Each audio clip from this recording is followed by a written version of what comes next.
Good morning again, dear hearts. So now we're going to go over our first special thought. Please subscribe. Don't know if I said that with the introduction, but please subscribe if you have yet not done so. I appreciate that so very much. Great gratitude to you. So we're going to go over the first special thought, which is what is forgiveness, and then our first new lesson for part 2 of the workbook. Big deal. What is forgiveness? Forgiveness from A Course in Miracles perspective is certainly not the same as what we see or we believe it is in this world. From A Course in Miracles perspective, forgiveness recognizes that what you thought your brother did to you has not occurred.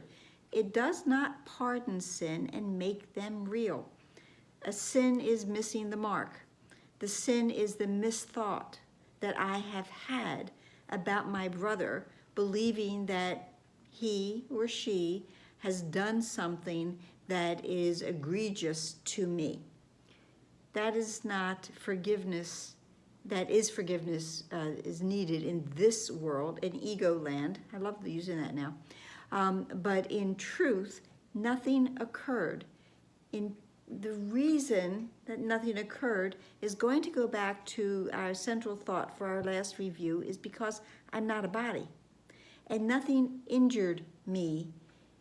The body may have, but the truth of who I am is unassailable because I am as God created me. So forgiveness recognizes that what I thought happened to the body, to the personality, the ego personality, what I think my brother did not occur to my true self, which is spirit, which is in truth the sinless, guiltless, perfect child of God. Nothing can change that creation, that reality. So this is why forgiveness is seen as a tool that we need here, but it does not exist in truth reality, in heaven. When we are home, there is no need for forgiveness because a judgment has never been made. And that is something that I know is very often difficult to wrap our head around. And in study groups all over the world, I'm sure it's, but what about? But what about? This goes into a space of thought that is so different from the thinking of this world. This course is so different, 180 degrees different. Haven't said that for a while, from the thinking of this world. And this is one of those areas that makes it so different. Now, in the introduction, in the explanation, that's it, of what is forgiveness, it talks about an unforgiving thought. And we've had these ideas of unforgiving thoughts before in the text.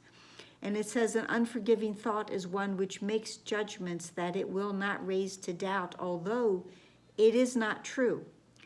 This is something, again, that we see in this world. Remember that phrase, that question from part 1 of the from the text. Would you prefer to be right or happy? An unforgiving thought, and one who has a tight grip around their unforgiving thoughts and the belief that something unjust has happened to them, would prefer to be right. And they will do everything, as this tells us in this explanation of forgiveness, it tells us that the person holding the unforgiving thought will do anything and everything they can to try to make what they believe, which is false, try to make it real. The unforgiving thought, the one that a judgment has been made, even though it will not be raised to doubt, for light to come to it, to eradicate it. In this world, we can see tyrants or dictators as being the embodiment of an unforgiving thought. They must be right. And the Holy Spirit, however, has another plan and just looks at them and would say that all of that that they are doing is simply a call to be loved. And then it talks about what is forgiveness, and I'm probably going to talk a little bit about forgiveness each day, but it says forgiveness, it merely looks and waits and judges not. He who would not forgive must judge, for he must justify his failure to forgive. Forgiveness is the tool that makes right, I use the word makes in this world, makes right all of the errant, mistaken thoughts, all of the sins of this world. Now the lesson for today is 2:21. Peace to my mind, let all my thoughts be still. We ended part 1 of the workbook speaking of peace, and of course we had, I am still as God created me. So still continue to be, let my thoughts be still. Let my mind be still. If my mind is still, it will indeed be peaceful as well. And then the lesson speaks of exactly what the introduction to part 2 of the workbook speaks of, that I come to you, Father, today. I call on you. The second part, our minds are joined. We wait with one intent to hear our Father's answer to our call, to let our thoughts be still and find his peace, to hear him speak to us of what we are. We are the sinless, guiltless, perfect children of God. And we do know from lesson 49, way back, that God's voice will speak to us all through the day. So when my mind is peaceful, when my mind is still, then indeed I will hear God's voice. I call to him. He will always answer, as it told us in the introduction to this part 2 of the workbook. Beautiful lesson. They're not long. Part is in italics, it's a prayer. Part is in a regular text type of font. It is the explanation.